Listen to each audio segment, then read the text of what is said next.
धन्यवाद की बौछार। धन्यवाद ऐसी बौछार है जो शुभत्व की भीनी सुगंध को चारों ओर प्रसारित करती है। इस धन्यवाद बौछार से सद्भावना की ताजगी खिल उठती है एवं दुर्भावना की धूलि बह जाती है। धन्यवाद देने वाला महान लाभ प्राप्त करता है और धन्यवाद पाने वाला भी शुभ कार्य के लिए प्रोत्साहित होता है।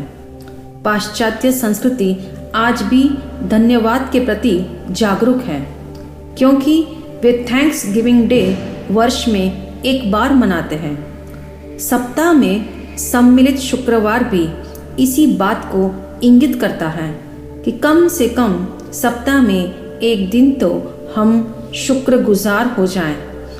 इस्लाम धर्म में साधक को परम ज्ञान प्राप्त करने के लिए जो 7 मुकाम बताए हैं, उनमें शुक्र अर्थात शुक्रिया को भी एक मुकाम माना है। कृतज्ञता ज्ञापित करना न केवल भारतीय संस्कृति का प्रमुख अंग है, अपितु विश्व की हर धर्म संस्कृति ने इसे महत्वपूर्ण सद्गुण माना है, जो कुलीनता और सुसंस्कृति का प्रतीक है। प्रभु महावीर ने भी धन्यवाद शब्द की व्यापकता को अनुमोदना शब्द द्वारा उद्घोषित किया। अनुमोदना का मतलब है समर्थन, सराहना, स्तुति, धन्यवाद या आभार प्रदर्शित करना। जैन दर्शन में अनुमोदना स्वयं की जाती है और धर्म सभा का आयोजन कर सामूहिक रूप में भी करवाई जाती है, जिससे जन समूह को सुकृत्यों की प्रेरणा मिलती है। सद्धर्मी एवं सद्गुणी की अनुमोदना हेतु गुणानुवाद सभा का प्रबंध करना भी धन्यवाद की धन्यता का प्रतिरूप है। स्पष्ट है, अनुमोदना में कृतज्ञता की गहराई है तो शुभत्व की ऊंचाई भी है।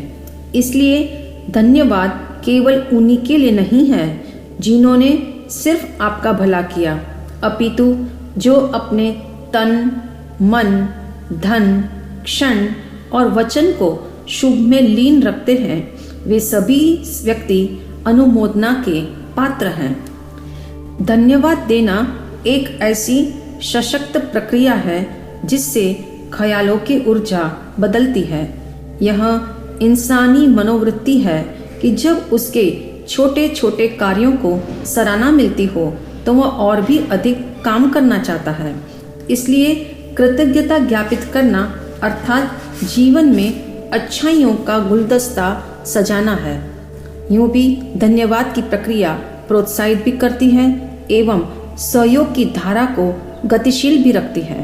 वैलेस पैटलस ने कहा है, धन्यवाद देने का दैनिक अभ्यास उस नहर के समान है जिससे आपकी दौलत आप तक पहुंचती है। एल्बर्ट आइंस्टीन काफ़ी हद तक इसका रहस्य जानते थे।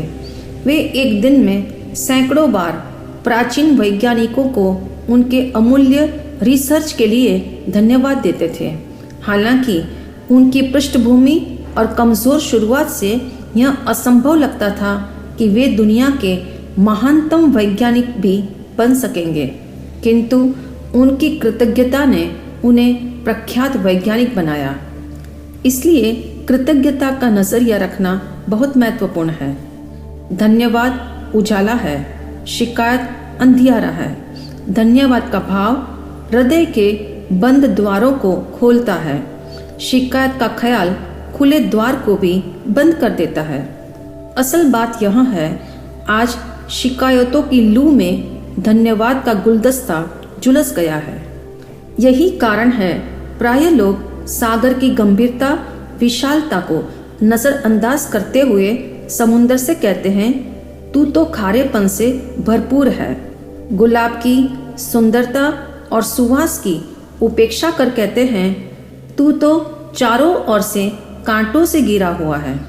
नदी की निर्मलता और मिठास की बेगोरी कर कहते हैं, तेरे किनारों पर कीचड़ जमी हुई है। सच्चाई तो यह है लाख अच्छाइयाँ होते हुए भी शिकायती मन फरियादों से ऊपर नहीं उठ पाता। आज आदमी का मन शिकायतों के ढेर पर बैठा हुआ है, परंतु खेद इस बात का है कि शिकायतों का निवारण होने पर भी लोग धन्यवाद देने में कंजूसी करते हैं। अगर देते भी हैं तो बहुत फॉर्मल होता है, इसलिए थैंक यू सिर्फ लिप सर्विस बन गया है। धन्यवाद कोरा शिष्टाचार बनकर न रह जाए, इसके लिए धन्यवाद शब्द के हर पहलू को समझना होगा। जीवन को अगर हम 3 लेवल में विभक्त करें तो पहला लेवल है निर्वाह का, दूसरा लेवल है निर्माण का और तीसरा लेवल है निर्वाण का। अगर जीवन का गहराई से निरीक्षण किया जाए तो अनेक लोग ऐसे हैं जिनका हम पर अनंत उपकार है।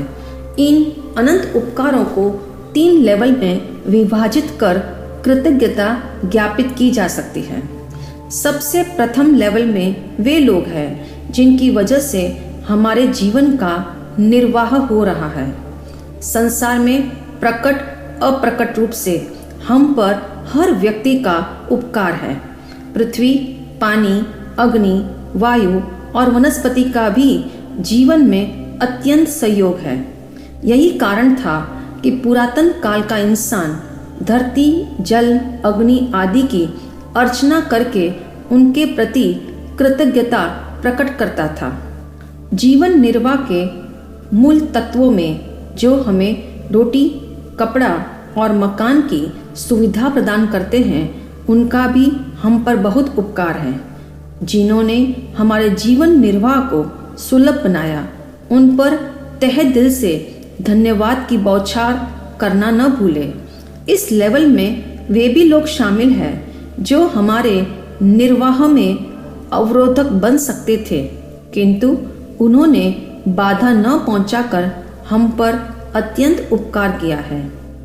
दूसरे लेवल पर वे लोग हैं जिनकी बदौलत हमारे जीवन का निर्माण सुलभता से हो सका।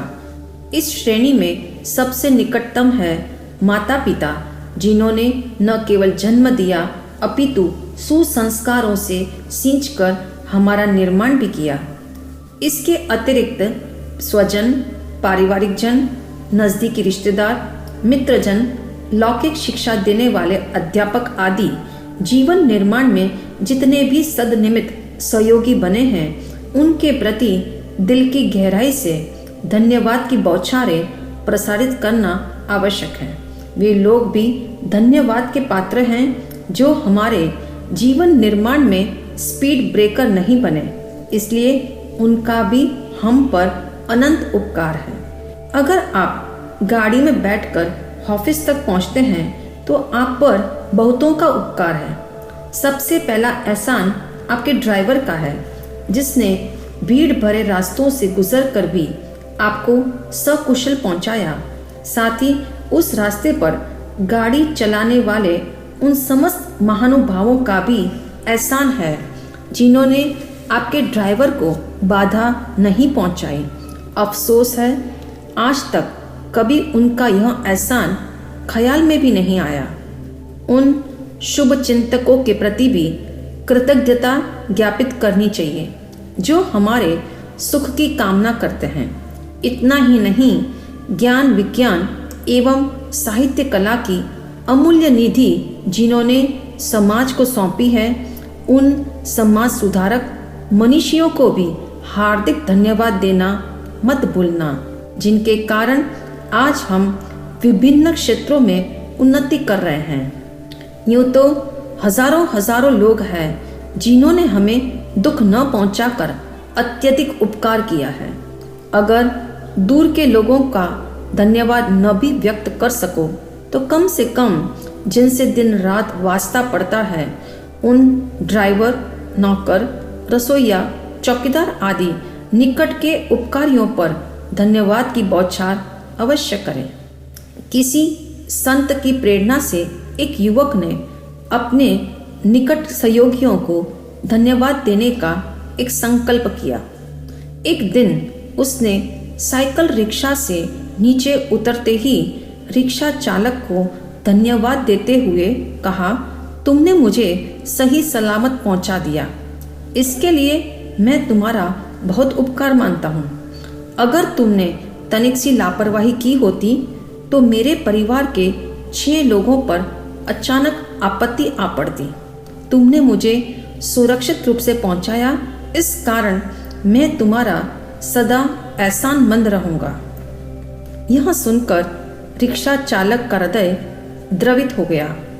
उसने नम्र स्वर में कहा, गत 20 वर्षों से मैं रिक्शा चला रहा हूँ, किंतु आज तक न किसी ने मुझे धन्यवाद दिया और न इस प्रकार की जिम्मेदारी का एहसास करवाया।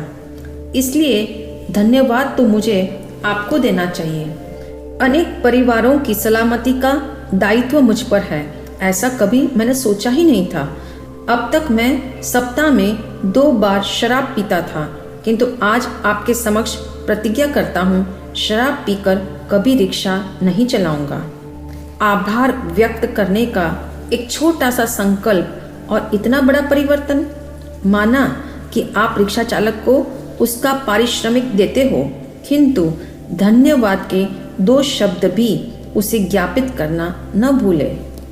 तीसरी श्रेणी में वे लोग हैं जिन्होंने हमारे भीतर सद्ज्ञान, सच्ची समझ का दीप जलाया, जिस रोशनी में हमें जीवन का श्रेष्ठ लक्ष्य निर्वाण का बोध हुआ।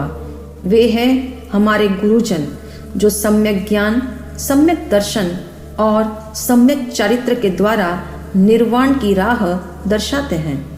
जन्म मरण के चक्र से मुक्ति पाने के लिए जिन्होंने न केवल मंजिल का बोध कराया अपितु पथ एवं पाथे भी दिया, उनका हम पर अनगिनत उपकार है। उनके समक्ष धन्यवाद की बौछार बहुत छोटी है। जिनका उपकार हमारी आत्मा के उत्थान का संबल बना है, उनके ऋण से हम मुक्त नहीं हो सकते। अगर इंसान अपने उपकारी के प्रति कृतज्ञ होता है तो उसका जीवन 2 परिणामों से लाभान्वित होता है। पहला लाभ है प्राप्त गुणों में वृद्धि। उपस्थित गुणों का प्रभाव व्यापक हो जाने से उन गुणों की कद्र बढ़ती है।